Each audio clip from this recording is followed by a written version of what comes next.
अमरेली जिला एवं शहर समस्त ब्रह्मा समाज के द्वारा हाल ही में भव्य समारोह कार्यक्रम का आयोजन किया गया, जिसमें सामाजिक एकता और सेवा के संकल्प के साथ समाज की नई डिजिटल एप्लीकेशन का लोकार्पण किया गया। इस अत्याधुनिक एप्लीकेशन के माध्यम से जिले के सभी भूदेव परिवारों को एक मंच पर जोड़ना, जरूरतमंद परिवारों तक सहायता पहुंचाने का लक्ष्य निर्धारित किया गया। अमरेली जिला समस्त ब्रह्मा समाज के अध्यक्ष तुषार भाई जोशी ने बताया कि यह डिजिटल मंच समाज की एकता को मजबूत करने तथा अंतिम पंक्ति में खड़े जरूरतमंद परिवारों को सशक्त बनाने का पवित्र माध्यम बनेगा। कार्यक्रम में शहर अध्यक्ष भागीरथ भाई त्रिवेदी, उदयन भाई त्रिवेदी, महामंत्री तेजस भाई त्रिवेदी सहित समाज के अनेक अग्रणी सदस्य और बड़ी संख्या में भूदेव परिवार उपस्थित रहे। वरिष्ठ जनों के मार्गदर्शन में आयोजित ये कार्यक्रम अमरेली ब्रह्मा समाज की उत्थान और संगठनात्मक शक्ति को नई दिशा देने वाला एक ऐतिहासिक कदम साबित हुआ। तुषार जोशी समस्त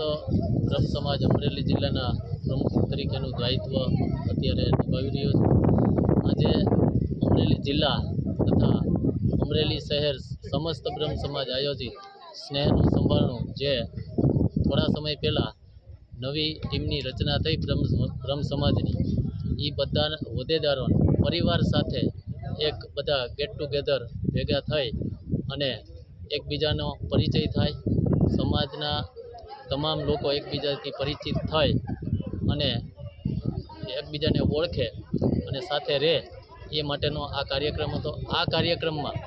કે સમાજનું સંગઠન વધુ મજબૂત બને અને સમાજના જે શિક્ષણ પ્રત્યેના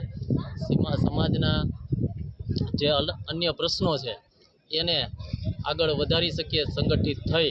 અને એનું સોલ્યુશન કઈ રીતે કરી શકીએ અને સમાજ કેમ સંગઠિત બને અને સમાજના તમામ અમરેલી જિલ્લાના બ્રહ્મ પરિવાર કેવી રીતે બધાનો આપણે એની સુધી પહોંચી શકીએ અને બધાને એક કરી અને સમાજ સંગઠિત બને એ માટેનો આ મુખ્ય કાર્યક્રમ હતો। આ કાર્યક્રમમાં અમે એક નવા પ્લેટફોર્મ ઉપર, ડિજિટલ પ્લેટફોર્મ ઉપર સમાજના લોકો કોઈ પણ મેમ્બર છે એ મેમ્બર સહેલાઈથી બની શકે અને એ સમાજની તમામ પરિવારની તમામ ડિટેલ આવી જાય એ માટેની એક એપ આજે લોન્ચિંગ વડીલોના હાથે કરી અને એમાં એ પરિવારની સમગ્ર માહિતી આવી જાય, એમનું આઈ કાર્ડ બની જાય અને એમના કોન્ટેક્ટ નંબર અને એમનો બિઝનેસ આ બધું એપ ખોલશે એટલે એમાં ફોર્મમાં આવી જશે અને એનાથી અમરેલી જિલ્લાના બ્રહ્મ પરિવારો વધુમાં વધુ અમે એની સુધી પહોંચી શકીએ એ માટે આ ડિજિટલ પ્લેટફોર્મથી આ એપનું આજે